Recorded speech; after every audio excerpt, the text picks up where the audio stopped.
Coucou tout le monde, bienvenue sur Viens et suis-moi, écoute et prête l'oreille. Je suis Vaya Priar et je suis très heureuse de vous retrouver aujourd'hui pour une nouvelle étude. Nous finissons le livre d'Éther cette semaine en étudiant les chapitres 12 à 15 de ce livre.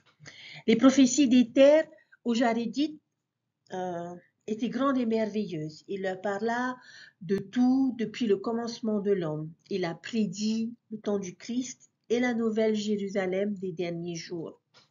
Enfin, il leur a dit d'espérer avec certitude en un monde meilleur, oui, une place à la droite de Dieu.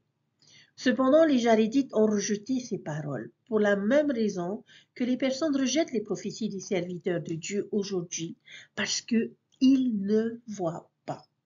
Et il faut de la foi pour croire en des promesses ou des avertissements relatifs à des choses que l'on ne voit pas, tout comme Éther a dû faire preuve de foi pour prophétiser des choses grandes et merveilleuses à un peuple complètement incrédule.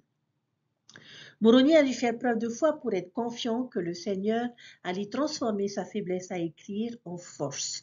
Et c'est ce genre de foi qui nous rend sûrs et constants, toujours abondants en bonnes œuvres, amenés à glorifier Dieu.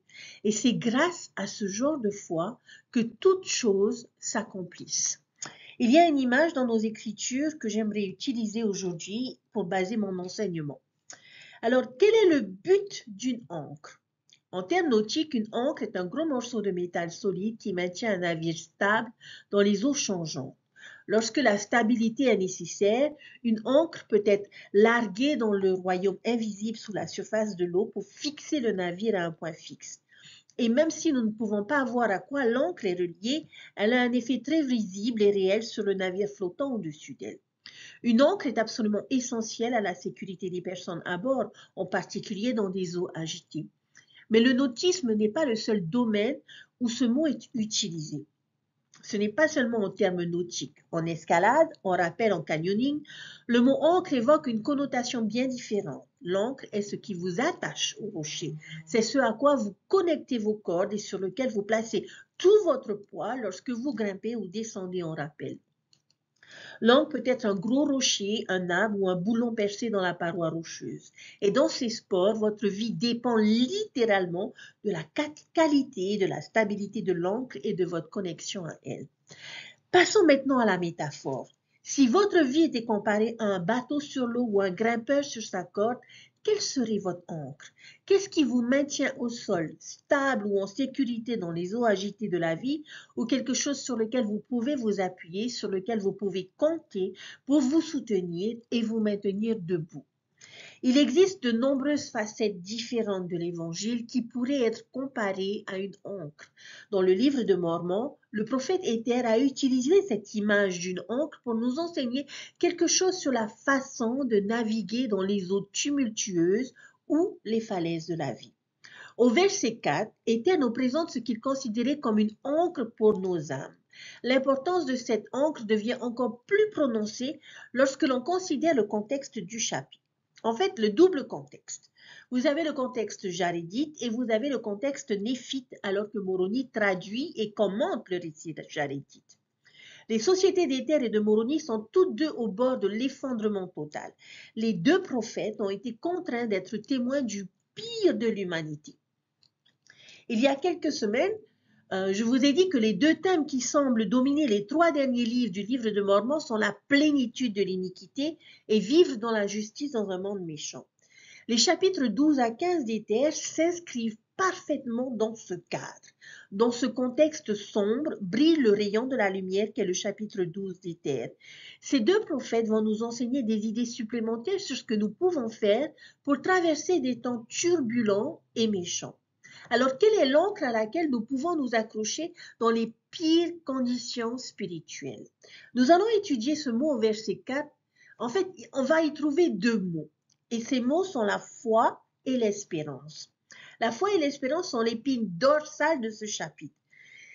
Et pour les besoins de cette leçon, je vais utiliser ces deux termes de manière interchangeable parce que je pense qu'elles sont fondamentalement synonymes.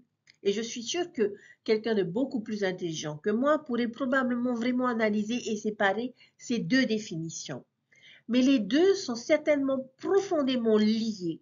la foi est presque toujours définie en termes d'espérance. En fait, ici, dans Éthers chapitre 12, verset 6, Moroni donne sa définition de la foi. Il dit: et maintenant, moi, Moroni, je voudrais parler quelque peu de ces choses. Je voudrais montrer au monde que la foi, ce sont les choses qu'on espère et qu'on ne voit pas. C'est pourquoi ne contestez pas parce que vous ne voyez pas, car vous ne recevez de témoignage qu'après la mise à l'épreuve de votre foi. La foi est donc plus que la simple croyance, c'est aussi l'espérance. Et elle a un aspect chronologique, c'est l'espérance dans les choses futures, les bénédictions futures, les promesses futures, les prophéties futures. Et au sens scripturaire, l'espérance est plus qu'un vœu pieux ou un désir. L'espérance véritable est quelque chose qui nous pousse et nous motive à agir. Nous agissons en fonction de cet espoir. J'espère et j'attends des choses dans mon avenir si je maintiens mon cap actuel de droiture. Alors avec cela à l'esprit, nous allons étudier le chapitre 12 d'Éthers à la recherche de ce que j'appelle les trois espérances. Et vous pourriez tout aussi bien les appeler les trois croyances si vous le souhaitez. Mais ces trois espérances constituent en fait ensemble l'encre de l'âme.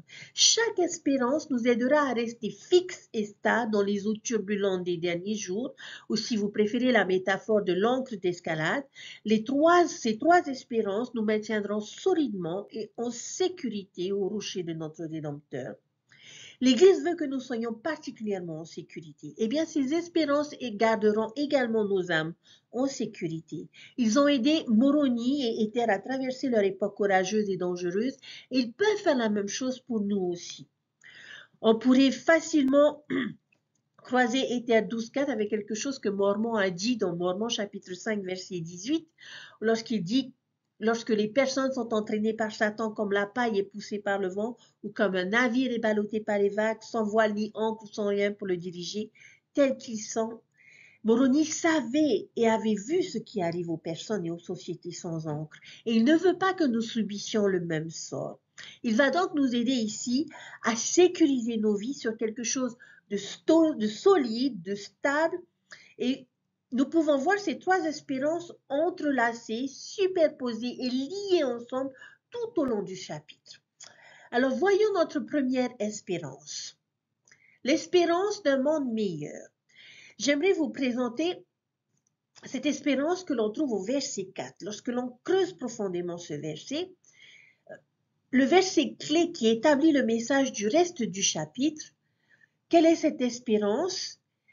Verset 4, c'est pourquoi quiconque croit en Dieu peut espérer avec certitude un monde meilleur, oui, une place à la droite de Dieu, espérance qui vient de la foi et constitue pour l'âme des hommes une ancre qui les rend sûrs et constants, toujours abondants en bonnes œuvres, à mener à glorifier Dieu. La première espérance, donc, chers frères et sœurs, est l'espérance d'un monde meilleur. Le monde auquel il fait référence ici est le monde céleste, une place à la droite de Dieu. L'une des choses qui nous aidera le plus à rester fermes dans les temps difficiles et turbulents est l'assurance qu'ils ne dureront pas. Il y a un monde meilleur qui nous attend dans le futur. Nous pouvons comprendre pourquoi ce message aurait été significatif pour Éther et Moroni alors qu'ils étaient témoins des conditions de leur propre monde, un monde déchu à une date d'expiration à un moment donné. Il subira une transformation glorieuse. L'article de foi numéro 10 dit que nous croyons qu'un jour la terre sera renouvelée et recevra sa gloire paradisiaque. C'est tout à fait le mot, n'est-ce pas? Cela signifie que ce monde deviendra un paradis. Il deviendra comme un jardin d'Éden. Et cet espoir d'un monde meilleur est capable de nous maintenir stables dans les expériences les plus difficiles. Quelque chose qui peut nous aider à traverser une semaine de travail vraiment difficile est la connaissance que le week-end approche. Quelque chose qui nous aide à traverser un semestre scolaire exigeant est la connaissance que les vacances d'été nous attendent juste au coin de la rue. Nous pouvons supporter la douleur et l'inconfort du fauteuil d'un dentiste parce que le rendez-vous finira par se terminer et que nos dents se sentiront mieux grâce à cela. Et quelque chose qui nous aide à traverser les défis de la vie est la croyance en ce paradis spirituel, un futur règne millénaire du Christ et, espérons-le, la gloire céleste. Ces royaumes futurs sont des choses que nous ne pouvons pas voir. Nous ne pouvons pas encore contempler ces mondes avec nos yeux naturels. Nous devons avoir foi en eux. Nous espérons un monde meilleur. Dans cette lumière, revenons maintenant à Éthers chapitre 12, verset 6. Maintenant, moi, Moroni, je voudrais parler quelque peu de ces choses. Je voudrais montrer au monde que la foi, ce sont les choses qu'on espère et qu'on ne voit pas. C'est pourquoi ne contestez pas parce que vous ne voyez pas, car vous ne recevez de témoignage qu'après la mise à l'épreuve de votre foi. En ce sens, l'épreuve de la foi, c'est la vie, c'est la mortalité. Le témoignage d'un monde meilleur viendra après cette épreuve. Par conséquent, nous ne devrions pas contester l'existence d'un paradis spirituel, d'un règne millénaire ou d'une gloire céleste parce que nous ne pouvons pas le voir. Si nous avons de l'espérance pour ces mondes qui ne sont pas visibles, un jour le témoignage deviendra après notre épreuve. Passons maintenant au verset 32 à 38. Où voyez-vous l'espérance d'un monde meilleur dans ces versets? Au verset 32, je me souviens aussi que tu as dit que tu as préparé une maison pour l'homme, oui, parmi les demeures de ton Père, grâce à quoi l'homme peut avoir une espérance plus excellente. C'est pourquoi l'homme doit espérer où il ne peut recevoir d'héritage dans le lieu que tu as préparé. Qu'est-ce que nous voyons ici? Moroni parle d'une maison qui est préparée pour nous, et pas n'importe quelle maison, une demeure parmi les demeures du Père. Et il parle d'un héritage dans un lieu préparé pour les justes. Et cela me fait penser à un monde meilleur, n'est-ce pas? Mais dans ce verset, il y a aussi une phrase que j'aime profondément. Le prophète parle d'une espérance plus excellente. Cette espérance d'un monde meilleur n'est pas seulement une bonne espérance, ce n'est pas seulement une espérance inspirante, ce n'est pas seulement une excellente espérance, mais c'est une espérance plus excellente. Et en ce qui concerne les espérances, celui-ci est vital. Nous devons avoir cette espérance si nous voulons résister à la tempête, que Dieu a préparé pour nous une place qui est meilleure que celle-ci. Les versets 33 à 35 parlent du rôle du Christ dans la préparation de cette place. Il a donné sa vie pour rendre cela possible et il l'a fait parce qu'il avait de la charité. Nous allons parler beaucoup plus en profondeur du rôle de la charité dans tout cela lorsque nous étudierons Moroni chapitre 7. Mais Moroni va revenir à cette idée et la développer. Et je vais donc attendre jusque-là pour approfondir ce sujet incroyablement crucial. Lorsque l'on regarde les versets 36 à 38, ces trois versets auront une grande importance dans l'histoire de l'Église. C'est la réponse du Seigneur aux supplications de Moroni pour que les gentils aient la charité. La consolation de Dieu pour lui est que cela n'aurait pas d'importance tant qu'il serait fidèle. Ses vêtements seraient purifiés et il s'assierait un jour dans ce lieu glorieux qui avait été préparé. Ces mêmes trois versets réconforteront quelqu'un d'autre des centaines d'années plus tard dans un contexte très important de l'histoire de l'Église. Savez-vous de quelle situation est-ce que je parle? C'était en 1844, lorsque deux frères se retrouvèrent assis dans une cellule de prison à Carthage, dans l'Illinois, attendant ce qu'ils savaient être leur mort imminente. Il s'agit de Joseph et Hiram Smith. Et dans ce moment très sombre et décourageant, dans cette tempête vers qui Hiram s'est-il tourné pour trouver réconfort, Éthers 12, 36, 38. Doctrine et Alliance 135, 4, 5 nous dit que Hiram a lu ces trois versets et a tourné la page. Vous vous souvenez peut-être de l'illustration dramatique de ce moment par Frère Holland dans son discours en défendant la véracité du livre de Mormon alors qu'il tenait cet exemplaire de Hiram entre ses mains. On pourrait dire qu'une partie du réconfort de ce verset vient de savoir que ses vêtements étaient purs du sang de sa génération, mais qu'une autre partie de ce réconfort pourrait venir de la promesse de pouvoir s'asseoir à la place préparée pour lui dans les demeures de notre Père céleste. Hiram a trouvé de l'espoir dans la promesse d'un monde meilleur que celui-ci, et cette promesse l'a réconforté dans son œuvre la plus sombre. Aujourd'hui, pour nous tous, cet espoir d'un monde meilleur peut nous aider à rester à flot dans les mers agitées de la vie. Chaque fois que nous sommes tentés d'abandonner ou de sombrer dans le désespoir, que cette promesse de gloire et de repos futur rende notre navire sûr et inébranlable. Notre deuxième espérance, aussi merveilleux et réconfortant que soit cet espoir, il en existe un autre qui lui est lié et nous ne devons pas nous accrocher à l'un au détriment de l'autre. Que se passe-t-il si tout ce que je fais, c'est espérer en un monde meilleur dans la prochaine vie?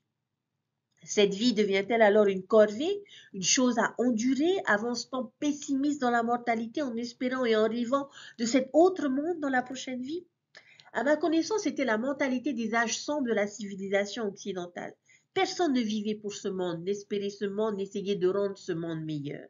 Il s'agissait uniquement d'attendre avec impatience le paradis de la prochaine vie, une félicité et une bénédiction future ou, à tout le moins, d'éviter l'enfer. La terre était déchue, misérable et irréparable. Il n'y avait aucune vision, aucun optimisme.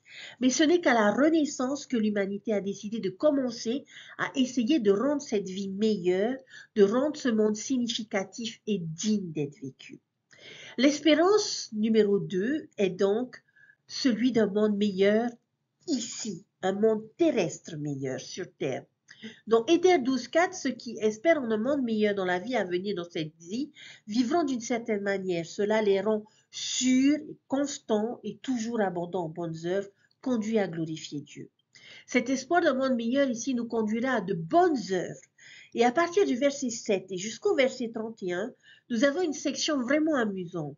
On nous donne une myriade d'exemples de personnes qui ont démontré cette foi et cet espoir d'un monde meilleur. Peut-être que vous avez entendu parler du temple de la renommée, n'est-ce pas, où l'on affiche les noms et les exploits des personnes célèbres. Eh bien, nous avons ici ce que j'appelle le temple de la foi. Exemple après exemple d'individus qui ont eu la foi pour agir selon leur espérance de quelque chose de meilleur et les miracles qu'ils ont vécus à cause de cela. Dans les chapitres 12, versets 7 à 22, vous trouverez tous les exemples de choses miraculeuses que les personnes ont pu faire expérimenter dans cette vie grâce à leur foi et leur espérance en un monde meilleur. Dans le verset 7, on nous parle de la foi et de l'espérance des Néphites qui leur ont permis de recevoir la visite du Sauveur, leur permettant de faire l'expérience de ce monde extraordinaire de grand bonheur du type de 4 Néphites dans cette vie. Dans le verset 10, la foi amène la prêtrise dans notre vie, faisant de ce monde un endroit meilleur. Alma, Amulek, Néphi, Léhi, Ammon croyaient tous qu'il fallait rendre ce monde meilleur grâce à l'enseignement de l'Évangile et ont créé un monde meilleur pour des milliers de personnes dans le livre de Mormon. Ils avaient l'idée, certains diraient téméraire, que même les Lamanites endurcis pouvaient être transformés par l'Évangile de Jésus-Christ et ils y ont trouvé du succès. Dans le verset 17, les 3 disciples croient tellement au destin positif de ce monde qu'ils ont souhaité y vivre pour toujours jusqu'à son changement futur miraculeux. Dans les versets 20-21, nous voyons que le frère de Jared a pu voir le Christ dans cette vie en tant que mortel. Au verset 22, nous voyons que le livre de Mormon lui-même a été publié dans les derniers jours en raison de la foi collective de nombreux prophètes néphites qui croyaient qu'ils pouvaient rendre ce monde meilleur pour les générations futures. Et vous avez cette partie des terres qui m'a vraiment fait réfléchir à ce deuxième genre d'espérance pour un monde meilleur et qui se trouve au chapitre 13. J'ai toujours pensé que ces 12 premiers versets semblaient un peu déplacés, un peu anecdotiques. Mais à la lumière de cette deuxième espérance, cela a tout son sens. Moroni commence à commenter les prophéties des terres sur la Nouvelle Jérusalem, la ville sainte du Seigneur qui serait édifiée dans les derniers jours. Article de foi numéro 10 à nouveau. Nous croyons que Sion, la Nouvelle Jérusalem, sera édifiée sur le continent américain. Maintenant, les deux espérances sont exprimées dans ces prophéties.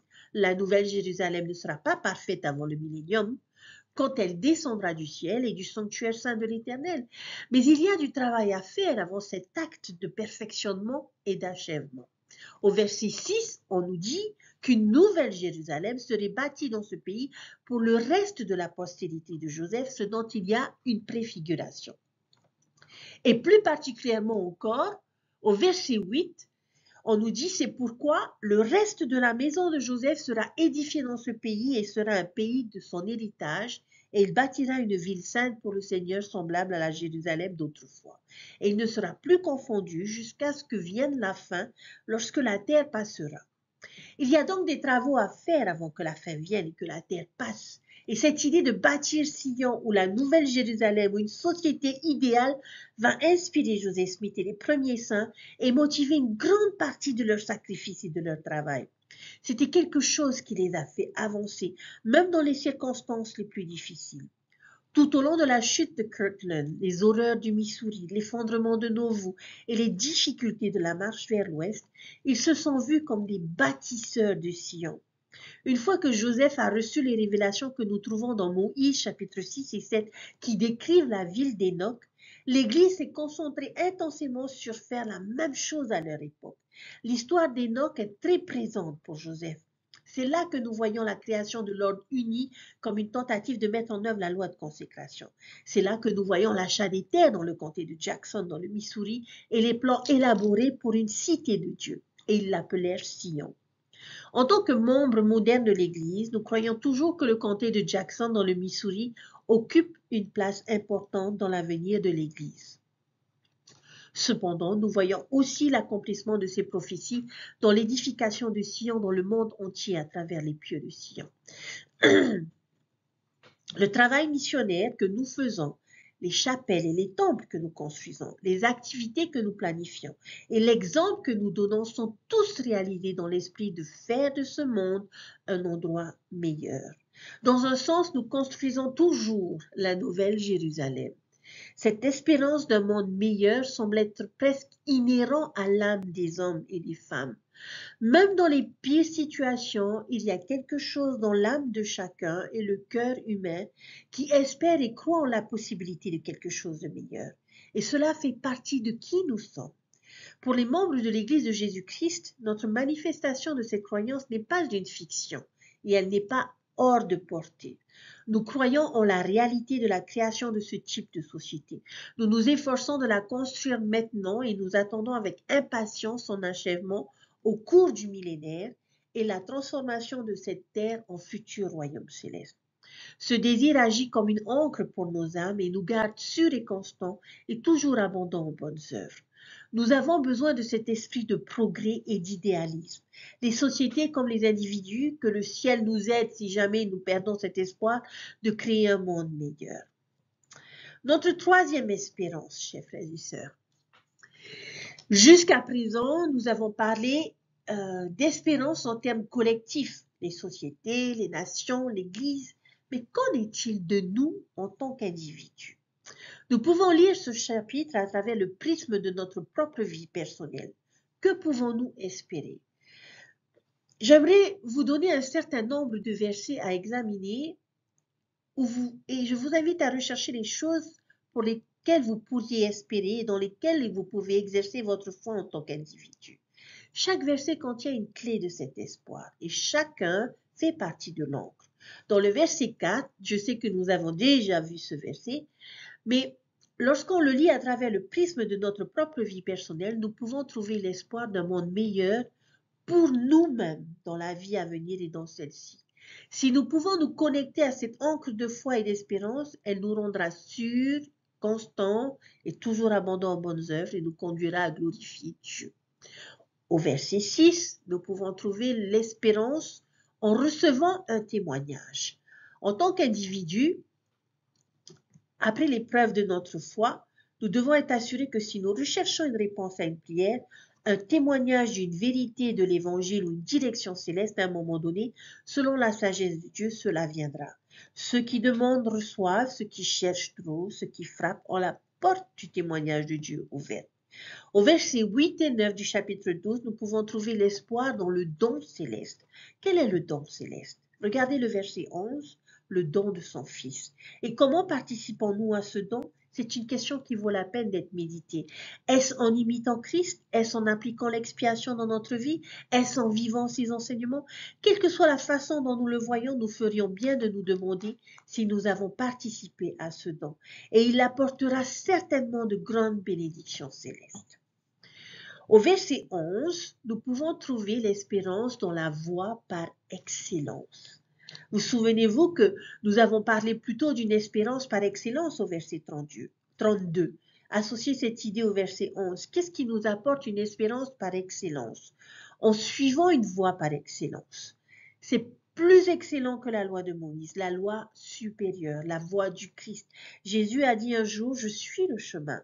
La voie du Christ est la voie par excellence. Sa voie nous donne une espérance plus excellente. Et en suivant son excellent chemin avec cette espérance plus excellente, je suis sûre que cela nous mènera à un endroit plus excellent, un endroit à la droite de Dieu. Le verset 18 du chapitre 12, nous pouvons trouver de l'espoir, de l'espérance dans les miracles. En tant qu'Église, nous croyons aux miracles.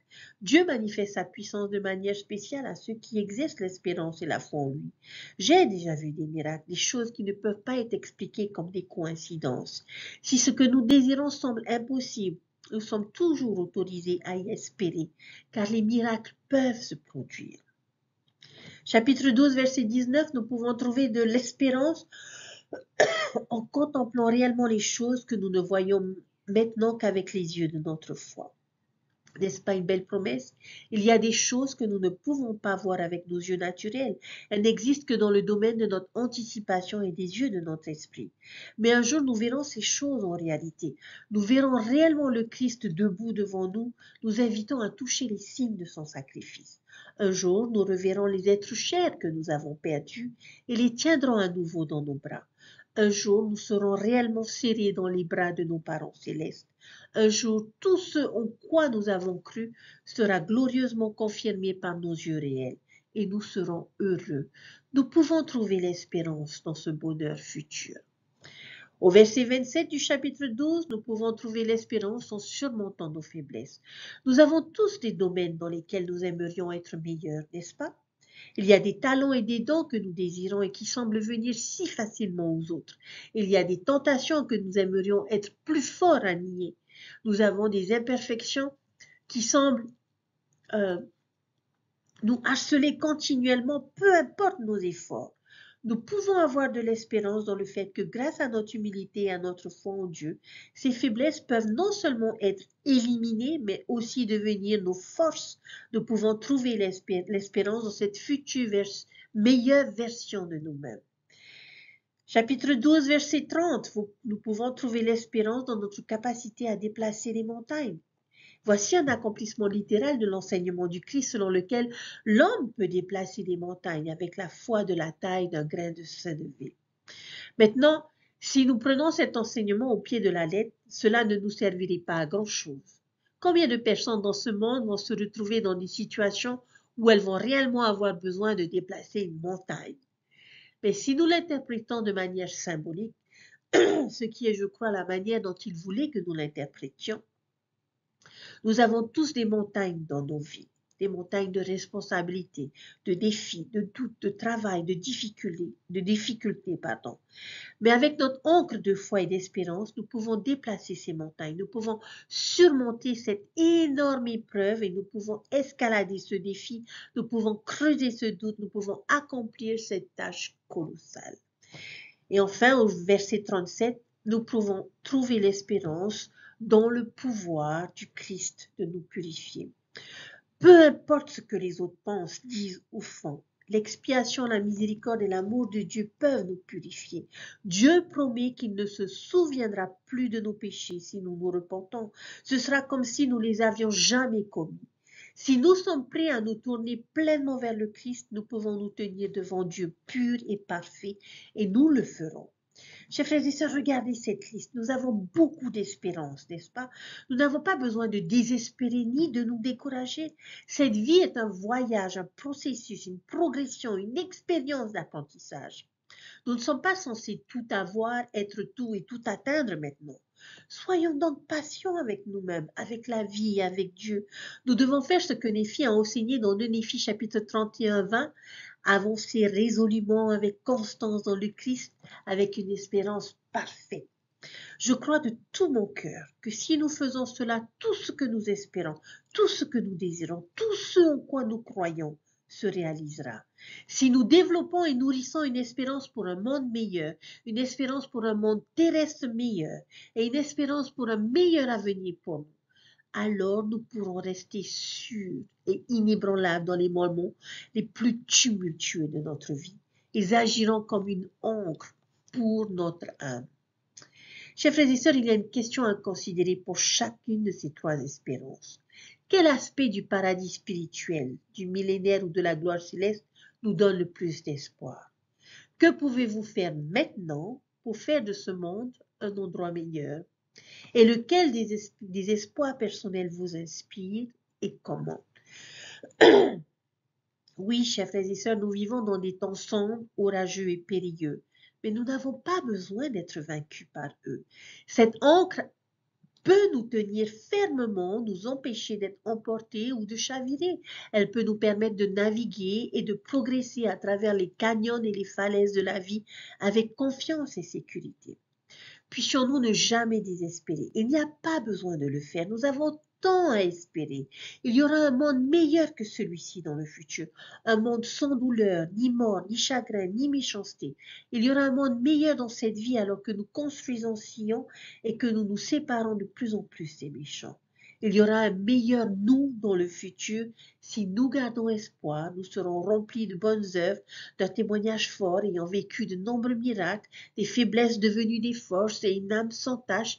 Et même si c'est étrange de le dire de cette façon à la fin, tous les mauvais seront vaincus et leur royaume obscur détruit. Et ces quelques personnes dévouées, fidèles et pleines d'espérance qui étaient prêtes à se battre pour le bien et la lumière profiteront de leur millénaire. Et ce ne sera plus seulement de la fiction, chers frères et sœurs. Ce ne sera plus de l'espoir, ce sera une remarquable réalité. Il y a une autre idée que je souhaiterais peut-être souligner encore plus sur le chapitre 12 des Terres.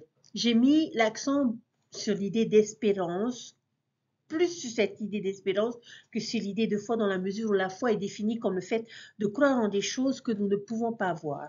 La foi et l'espoir sont très liés, mais j'aimerais me concentrer davantage sur l'aspect de la foi.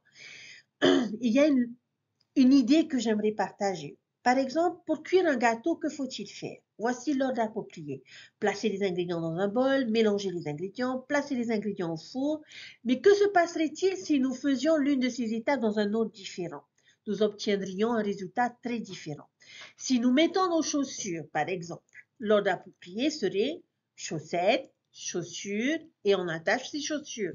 Que se passerait-il si nous faisions ces étapes dans le désordre?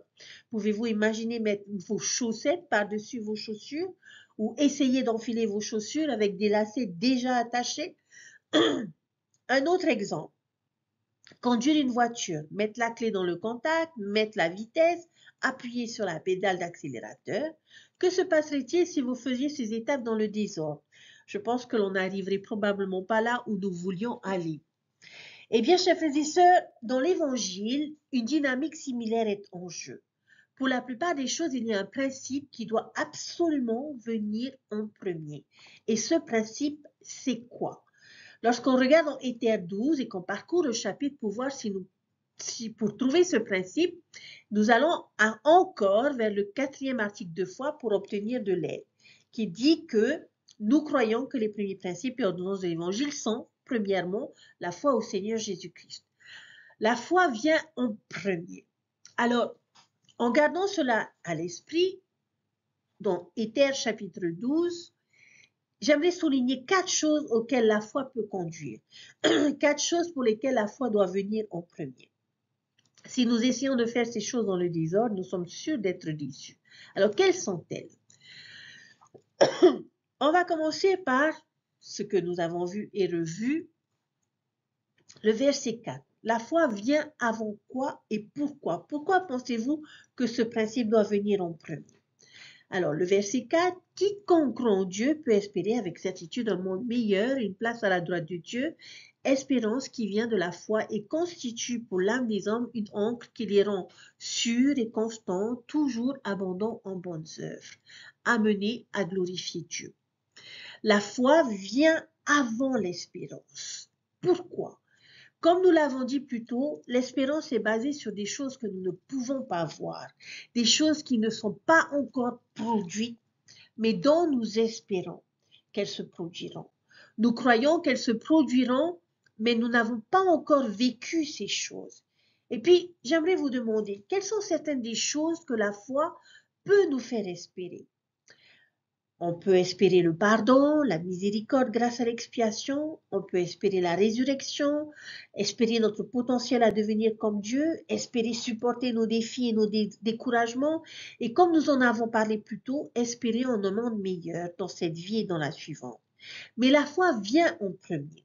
Nous devons croire en ces choses sans les voir avant de faire l'expérience de l'espérance qu'elles procurent. Dans le verset 6 d'Éthers chapitre 12, on nous dit « Et maintenant, moi, Moroni, je voudrais quelque peu parler de ces choses. Je voudrais montrer au monde que la foi, ce sont les choses qu'on espère et qu'on ne voit pas. C'est pourquoi ne contestez pas parce que vous ne voyez pas, car vous ne recevez de témoignage qu'après la mise à l'épreuve de votre foi. La foi vient donc avant le témoin. Le témoin vient après que notre foi a été mise à l'épreuve. Malheureusement, beaucoup souhaitent faire ces étapes dans le désordre. Ils disent, j'aurai la foi si tu m'envoies un témoin. Donnez-moi un signe, prouvez-moi que c'est vrai. Montrez-moi la preuve et alors je croirai. Et Dieu secourait simplement la tête et dit, c'est à l'envers. La foi d'abord. Crois et alors je t'enverrai un témoin. Vous n'obtiendrez pas de témoignage du livre de Mormon tant que vous ne l'aurez pas étudié et mis en pratique ses enseignements. Alors le témoignage viendra. Vous obtiendrez un témoignage de la dîme après l'avoir payé. Vous obtiendrez un témoignage des commandements en les mettant en pratique. Vous découvrirez la réalité de Dieu, de Jésus-Christ et du Saint-Esprit en croyant en eux et en vous tournant vers eux dans la prière. Et je sais que nous avons déjà beaucoup parlé de ce principe en particulier lorsque nous avons étudié Alma 30 à 32. Donc je ne vais pas entrer dans les détails, mais nous savons que c'était l'un des grands objectifs de notre vie mortelle. Vivre par la foi et non par une connaissance parfaite. Cette épreuve de la foi nous donne de l'expérience, nous permet d'exercer véritablement notre libre arbitre, développe notre caractère, renforce notre relation avec la divinité et nous aide à apprendre quelque chose sur nous-mêmes. Dieu pourrait très facilement donner à chacun la connaissance. Il pourrait simplement descendre et prouver son existence et sa vérité. Il pourrait nous obliger à croire ou à savoir. Mais où cela nous mènerait-il? Où est la croissance? Les choses qui sont essayées sont renforcées. Les choses qui sont mises à l'épreuve grandissent. Le témoignage viendra après l'épreuve de notre foi. Alors lorsque nous sentons que notre foi est mise à l'épreuve, lorsque nous faisons face à des questions, et des doutes quand nous avons l'impression qu'on nous demande d'agir sans connaître le résultat final, rappelez-vous que nous accomplissons le but de notre vie mortelle. C'est ce que Dieu a prévu pour nous et il enverra un témoin après l'épreuve. Éthers chapitre 12. Car s'il n'y a pas de foi parmi les enfants des hommes, Dieu ne peut faire aucun miracle parmi eux. C'est pourquoi il ne s'est montré qu'après leur foi. La foi précède les miracles. À certains moments, Dieu peut intervenir et intervient dans les affaires des hommes pour leur bien après que les personnes aient exercé leur foi. Je crois aux miracles et j'ai même l'impression d'en avoir vu quelques-uns dans ma vie. Mais la foi précède le miracle, comme Spencer W. Kimball nous l'a rappelé. C'est après le verset 12 que Moroni commence à citer tous les grands exemples d'individus du livre de Mormon qui ont démontré la foi, puis met en évidence les miracles que ces personnes ont vécus après avoir exercé cette foi. Alma et Amulek ont vu les murs de la prison s'écrouler. Néphi et Léhi ont vu la conversion de la nation lamanite. Amon a vu la conversion des lamanites. Les 3 disciples ont reçu le pouvoir sur la mort. Le frère de Jared a vu le doigt de Dieu. Mais tous ces miracles ont eu lieu après qu'ils aient exercé la foi en Dieu. Et puis nous avons ce verset 27 d'Éthers 12 qui dit « Et si les hommes viennent à moi, je leur montrerai leur faiblesse. Je donne aux hommes de la faiblesse afin qu'ils soient humbles, et ma grâce suffit à tous les hommes qui s'humilient devant moi. Car s'ils s'humilient devant moi et ont foi en moi, alors je rendrai fortes pour eux les choses qui sont faibles. » Peut-être un petit avertissement à prendre en compte ici, chers frères et sœurs, dans l'interprétation de ce verset. Je ne suis pas si sûre que les faiblesses auxquelles Moroni fait référence ici soient des faiblesses morales. Je ne pense pas que Dieu nous donne délibérément des faiblesses morales à surmonter autres que les désirs et les passions de l'homme naturel qui sont donnés à chacun d'entre nous dans le cadre de la vie dans un monde mortel déchu. La faiblesse spécifique à laquelle Moroni fait référence ici est sa propre perception de sa capacité d'écrire. Ils ne se sont pas capables d'écrire sur ces principes de l'Évangile avec autant de force qu'ils le voudraient. Il se compare au frère de Jared qui, selon lui, pouvait écrire des mots au point que l'homme soit capable de les lire. Mais Moroni se sont incapables d'exprimer ce qu'il ressent sur les plaques. Il y a quelques semaines, nous avons examiné un certain nombre de versets où Moroni exprimait ses inquiétudes concernant ses défauts, ses erreurs, les défauts et les erreurs des hommes que les gentils pourraient trouver dans le livre de Mormon. Alors peut-être que les faiblesses ici se réfèrent davantage à des dons et des capacités que nous souhaiterions posséder dans une plus grande mesure. Peut-être Aimerions-nous être de meilleurs orateurs, de meilleurs administrateurs, de meilleurs enseignants, de meilleurs avec les jeunes, plus gentils, plus capables de reconnaître les incitations de l'esprit? Tout comme chacun de nous a reçu des dons de l'esprit, des capacités et des forces particulières qui nous sont propres, nous avons aussi des faiblesses, mais elles ne doivent pas rester ainsi. Alors nous venons à lui et demandons de l'aide, et nous travaillons pour ces dons et montrons notre désir pour eux. Alors sa grâce est suffisante pour prendre ses faiblesses et en faire des forces. Chers frères et sœurs, la foi vient avant l'espérance. Un témoignage, des miracles, et mes faiblesses deviennent des forces. Quand avez-vous vu ou vécu l'un de ces résultats à la suite de l'exercice de votre foi? Je conclurai avec une déclaration des terres avec laquelle Moroni a commencé tout son traitement de ce sujet au verset 3 où il a dit « Toutes choses s'accomplissent par la foi ». La foi est le carburant sur lequel fonctionne l'Évangile. C'est toujours la première étape de la séquence. Assurons-nous de faire toutes choses dans le bon ordre. Souvenons-nous de la foi en premier.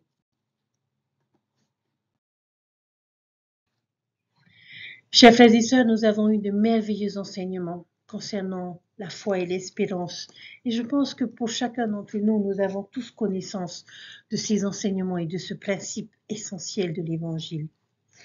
Dans le chapitre 12, lorsque Moroni nous rappelle les expériences de ces prophètes du passé qui ont fait preuve de foi et qui ont vu des miracles se produire dans leur vie, il commençait à parler d'eux en disant « Voici la foi de Néphi, voici la foi d'Alma, voici la foi d'Amon ». Et dans mes écritures, chers frères et sœurs, tout en bas de la page de ces différents exemples, qui sont à partir du verset 13 du chapitre 12, j'ai écrit « Voici la foi de Vaya », 3 points de suspension. Et je me suis posé la question, Vaya, comment est-ce que tu compléterais ces 3 points de suspension? Comme moi, chers frères et sœurs, je suis persuadée que chacun d'entre nous, à un moment ou à un autre dans notre vie, nous avons fait preuve de beaucoup de foi. Et nous avons décidé de faire confiance à notre Seigneur dans des circonstances peut-être difficiles ou douloureuses que nous avons rencontrées dans notre vie. Mais je suis persuadée que chacun d'entre nous avons vécu des expériences qui témoignent de l'intervention divine du Seigneur dans notre vie. Et je nous invite, chers frères et sœurs, à partager cette expérience.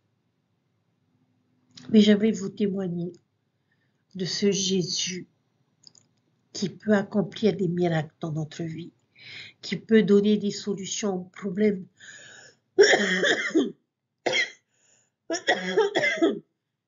qui semblent impossibles à résoudre.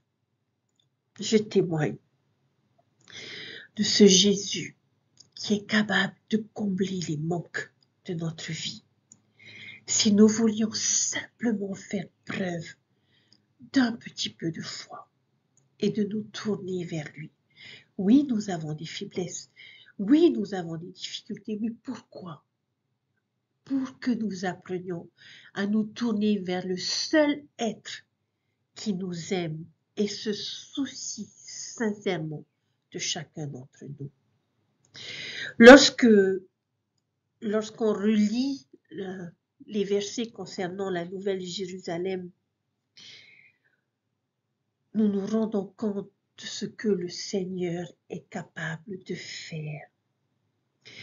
Aussi détruite et en ruine que pourrait être notre vie, chers frères et sœurs, il a le pouvoir de tout reconstruire et il a le pouvoir de construire mieux que ce que nous étions, que ce que nous avions. Il nous suffit juste d'avoir un petit peu de foi. Je témoigne que Jésus-Christ est notre Sauveur et notre Rédempteur, qu'il est le Fils de Dieu et qu'avec notre Père Céleste, ils sont disposés à se manifester pleinement dans notre vie pour témoigner de l'amour qu'ils ont à notre égard. Tout ce qu'ils attendent de nous, chers frères et sœurs, c'est que nous fassions preuve de foi, d'espérance et surtout de charité. Cet évangile est vrai, cet évangile est beau. Et je nous invite, chers frères et sœurs, à vivre pleinement cet évangile et à nous tourner constamment vers notre Sauveur Jésus-Christ, qui est la réponse à toutes choses. C'est mon enseignement et mon témoignage que je vous laisse. Au nom de Jésus-Christ. Amen. Je vous souhaite à chacun d'entre vous une merveilleuse semaine, chers frères et sœurs. Et quels que soient vos doutes, quelles que soient vos craintes, quels que soient vos manques, tournez-vous vers le Sauveur et faites preuve de foi. À bientôt. Bye.